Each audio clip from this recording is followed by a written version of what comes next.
उज्जैन नगरी में स्थित महाकाल ज्योतिर्लिंग शिव जी का तीसरा ज्योतिर्लिंग कहलाता है। ये एकमात्र ज्योतिर्लिंग है जो दक्षिण मुखी है। इस ज्योतिर्लिंग से संबंधित दो कहानियां पुराणों में वर्णित है, जो कुछ इस प्रकार हैं। आपने हमारे चैनल को अभी तक सब्सक्राइब नहीं किया तो सब्सक्राइब बटन दबा के हमारे चैनल को कीजिए सब्सक्राइब और भारतीय मान्यताओं पर आधारित तथ्यों और कहानियों से जुड़े रहिए। आइए आगे बढ़ते हैं और शुरू करते हैं महाकालेश्वर ज्योतिर्लिंग की कहानी। सबसे पहले शिव पुराण में वर्णित कथा के बारे में जानते हैं। शिव पुराण की कोटि रुद्र संहिता के 16वें अध्याय में तृतीय ज्योतिर्लिंग भगवान महाकाल के संबंध में सूत जी द्वारा जिस कथा को वर्णित किया गया है, उसके अनुसार अवंती नगरी में एक वेद कर्मरत ब्राह्मण रहा करते थे। वे अपने घर में अग्नि की स्थापना कर प्रतिदिन अग्निहोत्र करते थे और वैदिक कर्मों के अनुष्ठान में लगे रहते थे। भगवान शंकर के परम भक्त वो ब्राह्मण प्रतिदिन पार्थिव लिंग का निर्माण कर शास्त्र विधि से उसकी पूजा करते थे। हमेशा उत्तम ज्ञान को प्राप्त करने में तत्पर उस ब्राह्मण देवता का नाम वेदप्रिय था। वेदप्रिय स्वयं ही शिव जी के अनन्य भक्त थे, जिसके संस्कार के फलस्वरूप उनके शिव पूजा परायण ही 4 पुत्र हुए। वे तेजस्वी तथा माता पिता के सद्गुणों के अनुरूप थे।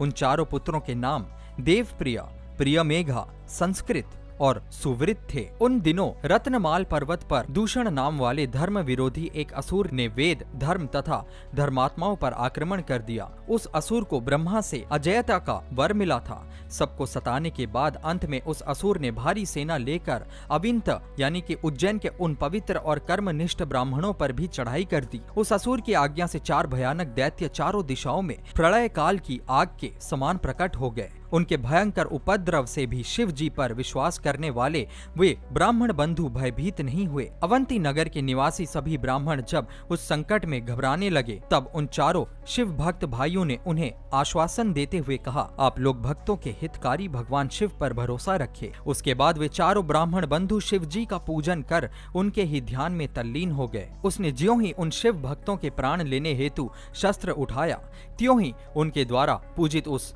पार्थिव लिंग की जगह गंभीर आवाल के साथ एक गड्ढा प्रकट हो गया और तत्काल उस गड्ढे से विकट और भयंकर रूपधारी भगवान शिव प्रकट हो गए। दुष्टों का विनाश करने वाले तथा सज्जन पुरुषों के कल्याणकर्ता वे भगवान शिव ही महाकाल के रूप में इस पृथ्वी पर विख्यात हुए। उन्होंने दैत्यों से कहा, अरे दुष्टों, तुझ जैसे हत्यारों के लिए ही मैं महाकाल प्रकट हुआ हूँ। इस प्रकार धमकाते हुए महाकाल भगवान शिव ने अपने हुंकार मात्र से ही उन दैत्यों को भस्म कर डाला। दूषण की कुछ सेना को भी उन्होंने मार गिराया और कुछ स्वयं ही भाग खड़ी हुई।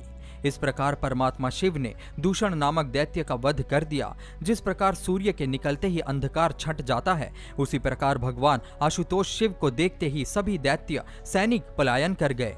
देवताओं ने प्रसन्नता पूर्वक अपनी दंदुभियां बजाई और आकाश से फूलों की वर्षा की। उन शिव भक्त ब्राह्मणों पर अति प्रसन्न भगवान शंकर ने उन्हें आश्वस्त करते हुए कहा कि मैं महाकाल महेश्वर तुम लोगों पर प्रसन्न हूँ, तुम लोग वर मांगो। महाकालेश्वर की वाणी सुनकर भक्ति भाव से पूर्ण उन ब्राह्मणों ने हाथ जोड़कर विनम्रता पूर्वक कहा, दुष्टों को दंड देने वाले महाकाल शंभो, आप हम सबको इस संसार सागर से मुक्त कर दें। हे भगवान शिव, आप आम जनता के कल्याण तथा उनकी रक्षा करने के लिए यहीं हमेशा के लिए विराजिए। प्रभो, आप अपने दर्शनार्थी मनुष्यों का सदा उद्धार करते रहें। भगवान शंकर ने उन ब्राह्मणों का सद्गति प्रदान की और अपने भक्तों की सुरक्षा के लिए उस गड्ढे में स्थित हो गए। इस गड्ढे के चारों ओर की लगभग